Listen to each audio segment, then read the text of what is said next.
Hello everyone, next question की तरफ आते हैं। नेक्स्ट क्वेश्चन क्या दिया गया है? The incremental cost curves in rupees per megawatt are for two generators supplying a common load of 700 megawatts are shown in figure. Maximum and minimum generation limits are also indicated. The optimum generation schedule is.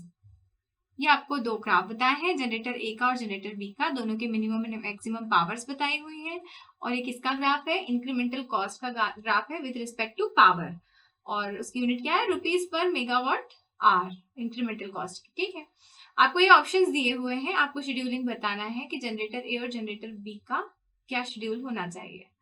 तो हम देख लेते हैं, पहले हम भी बना लेते हैं हमारे पास में।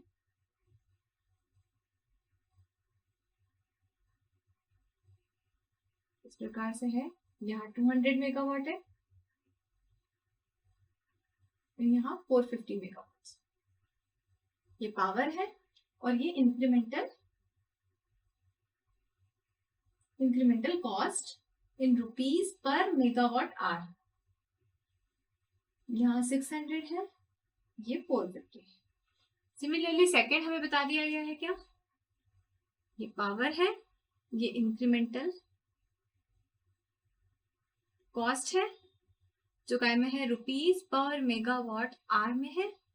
ठीक है, और इसका भी जो है हमें इस तरह से कर्व बताया है, जो कि ये क्या है? 800 है, यहाँ 650 है, ये कितना है? 150 मेगावाट्स है, और ये 400 मेगावाट्स है। ये है जनरेटर ए और ये है generator B.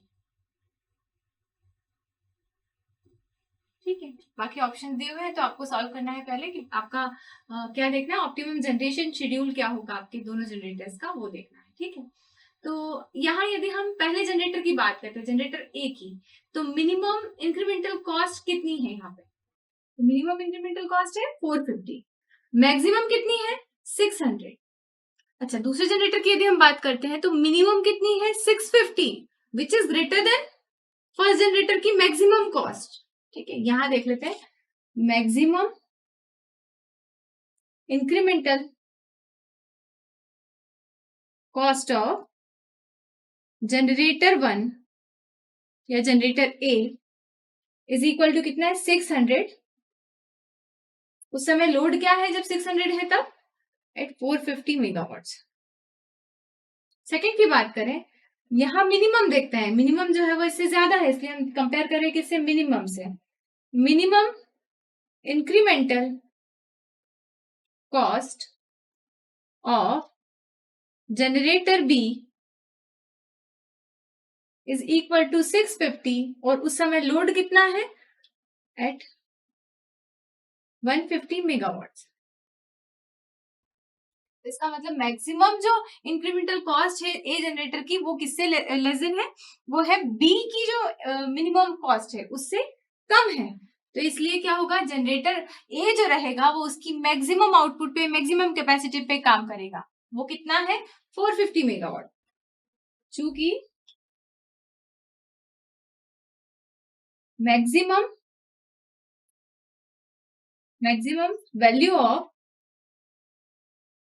incremental cost of A is less than minimum value of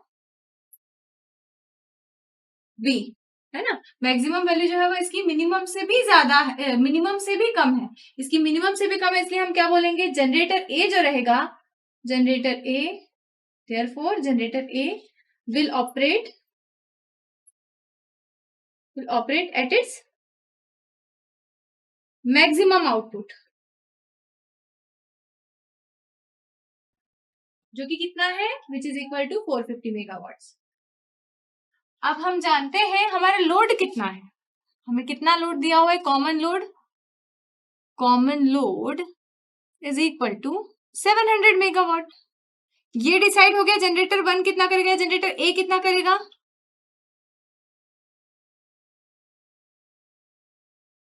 this will be equal to 450 megawatt. इसका मतलब जो रिमेनिंग रहेगा पावर वो कौन जनरेट करेगा? बी वाला generator. Remaining that is 700 minus 450 which is equal to 250 megawatt by generator B. ठीक है, तो आपका ऑप्शन कौन सा करेक्ट है? आपका ऑप्शन नंबर सी जो है वो करेक्ट ऑप्शन है।